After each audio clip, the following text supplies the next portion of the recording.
शादी क्या हाल है सही? ठीक अल्हम्दुलिल्लाह हो, सही, सेट हो, करम है तबीयत, मालिक, मिजाज, तुसी सुनाओ। सेहत बिल्कुल ठीक जी है। अल्हम्दुलिल्लाह तुसी सुनाओ, बच्चे अल्लाह घर दी बार ठीक है? मेहरबानी है, शुक्र है चलो मौला दा शुक्र। करम है। दिल दा अल्लाह पिया है सही सही होने जे ज़ियारतें ते बड़ी मेहरबानी, बड़ी मेहरबानी, बड़ी असांखे तकलीफ दूं सही होनी को चलो। नहीं कोई तकलीफ नहीं, विरामन तक ठर दिए मेहरबानी ऐसे सही, कोई बात मेहरबानी नहीं। मोहब्बत तुसी ये मेहरबानी फरमाइए प्रिया किवें वक्त सही गुजरदा पे बिल्कुल ठीक ठाक अल्हम्दुलिल्लाह है। उस पाक ज़ात दा बड़ा करम है, शुक्र है ओ अल्हम्दुलिल्लाह। पिछले ॾींहुं हारा मैं कोट तू बिठा हुई ते दोस्त एक आखन पे यार तू पोस्ट ले पिया मैं एक शायर को मिलिया पे मैं छब्बा चूड़ियां दा सिर ते मचाया जी जी जी मैं ते वो शायर तक मिले मैं कि यार कमाल है अपना वेली है यार इदे मिलण वाली गल है।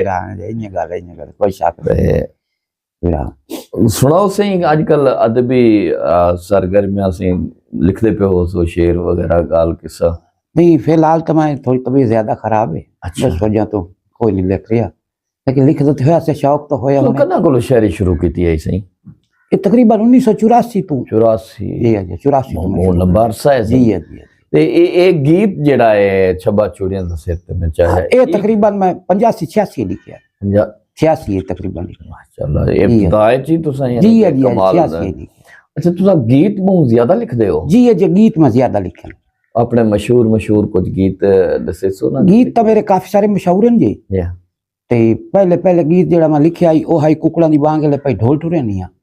उस तो बाद सब तो पहले जेड़ा मैं गीत तहरीर च कीता है ना, यानी कि सब तो पहला यानी कि शायरी दी मेरी इब्तदा उस गीत तो आई। सही। ओ गीत आई भी रंग तेरा गोरा माई लम्मा फैशन चोले दा अल्लाह ना भुलावे माई टटोरा है डोले। वाह वाह वाह वाह वाह वाह। ये सलीम अख्तर सलीमी साहब ने रिकॉर्ड कीता है जी। अच्छा। ते हालांकि मेरी वक्फियत को मैं लेटर ही भेजी आई तो उन्हें मोड़ पढ़ दिता है। उस तो बाद वो कुकड़ा दी बांग लिखिया ओ चलिया बड़े चल गया मोड़ रेडियो ते काफी मेरे गाने चले, लेकिन ये छब्बा चूड़ियां दा अखीर कर गया बात उस जितना मोड़ हुन शायद मैं तो लिखी ही नहीं जैसे सदाबहार गीत ए ता 85 86 दी गाल करने पे तो लिखण दे आज 2025 च सुनो पता लगदे नवा गीत आया पे इन्ने सदाबहार गीत है हर दौर दा गीत है। इन्ने गल लाचा जंग दा खुस्सा मुल्तानी मेरा बड़ा चलिया। अच्छा वो भी थोड़ा गीत है लाचा जंग जी लाचा जंग दा खुस्सा मुल्तानी वो नहीं वो भी नायाब गीत है। पतली नफीस जे वीणी चमरोड़ी है हिक्का वांग बांते आयो विच त्रोड़ी है काफी सारे गाने मेरे मकबूल हैं। बिल्कुल नाल है गीत हैं सारे जी जी अल्लाह पाक दा बड़ा करम आई बड़ा इस पासे काम चंगा चलदा है। अच्छा तुसा ए इस्लाह कहंदे कोलो इब्तिदा च उस्ताद इस्लाह तो मैं चंद देन लई आई आसू साहब कोलो इब्तिदाई। अच्छा ओही चंद दौड़े आंदी आई उस तो बाद पर अल्लाह पाक करम कीता मैं जेड़ा लिखदा मु अपने तौर तो सही लिखी जांदा है। सही जी जी। फिर जेड़ी गजल ते नज़म आई ना जी इल्म ओ मैं डॉक्टर बेदिल हैदरी साहब कोलो सीखिया। वाह बेदिल हैदरी से पाकिस्तान उन्ना कोलो वड़ा ना जी जी उन्ना कोलो इस्लाह लैंदा मुझे बाकायदा उस्ताद आन मेरे।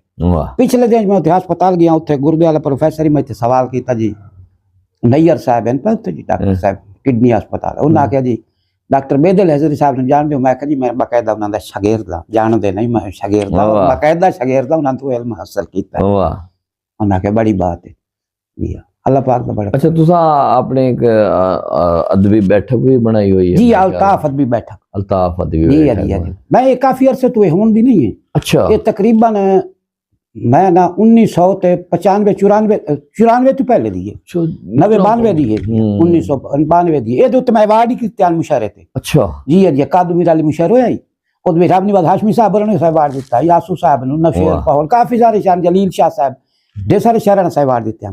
वाह वाह वाह वाह इन मसदे तो बहु ही काफी अरसे तो पहले तो अदब दी खिदमत जी जी अल्हम्दुलिल्लाह जी अल्हम्दुलिल्लाह अल्लाह पाक दे अता होंदी जी इंसान दा की होंदा है। अच्छा आजकल जेड़ा अदब लिखिंदा पे ए ज्यादातर यानी के इत्थे तो दोड़ा ज्यादा चल रहा है दोड़ा ज्यादा खानेवाल दे विच तुसा को क्या समझ देवे के सही पोजीशन च लिखिंदा पे? सही पोजीशन दी है गल है जी हुन तो सिर्फ नकल आ गई है तखलीक तरह ही भी नहीं ज्यादा हुन तो सारा कोई अजी देवे कोदा नकल चलदी पई है बस जी तू आंदा हो लेकिन ज्यादा इत्थे वो दौड़ा चलदा है नज़म गीत ज्यादा है अगे साडे खाने वाले गीत ज्यादा लिखदे हैं गीत दौड़ा ये दो चीज़ां कता बाकी हो नज़म वगैरह बहुत घट लिखते हैं लेकिन मैं तो अल्हम्दुलिल्लाह गजल नज़म काफी हर चीज लिखी है। सही कौन ही वहां गजल नज़म हर चीज लिखी है मैं तो अल्हम्दुलिल्लाह काफी लिखी आई शेर भी लिखी है काफी सारी चीजें लिखी हैं असनाफ सारियां तो तकरीबन गीत दौड़े तो उन्हें मैनू आए अबूर ज्यादा आई। वाह अच्छा ते किताब वाले पास सुना आया है किताबां च मेरे किताब च छपदे रहे लाहौरी छपे झंगू अच्छा। छपे और छपे तो जिंद पीर कमाल च तकरीबन 70-80 शायर दा कलाम इकट्ठा छापिया ने दिल नूर भाई आई ते नजीबुल्ला नादिर साहब होना वाह ते ओदे विच मेरे दोड़े छपे आन फिर जिंदू पीर कमाल दिल नूर साहब तू नूरपुर नरंगे च छापी है किताब एक चंदन हार ओदे विच मेरी गजलां छपियां हां लेकिन उन बकायदगी नाल मेरी कोई बड़ी किताब इनके कोई छपी मुश्तरका किताबें दे हाँ, हाँ। रिसालियां दे विच हां रिसालियां च अखबारां च अंदर या ये मुकम्मल तौर ते वड्डी किताब तुहाडी नहीं छपी मैं बड़ी किताब कोई छपी और कोई इरादा रखदे वे सही हुन जी हां हुन कोशिश करे सा अल्लाह होनी पाक ते चाहिदी है सही बिल्कुल एडा वड्डा ना है सही सदाबहार तुहाडा वालवी जी किताब होना तो लाजमी है जी बिल्कुल बिल्कुल कोशिश करें हां जी हाँ मेहरबानी सही तुसा वक्त दिता टाइम दिता सही चलो दो चार गालें थी गन गपशप बड़ी मेहरबानी नहीं ਤੁਹਾਡੀ मेहरबानी है जी तुसी करम फरमाया जी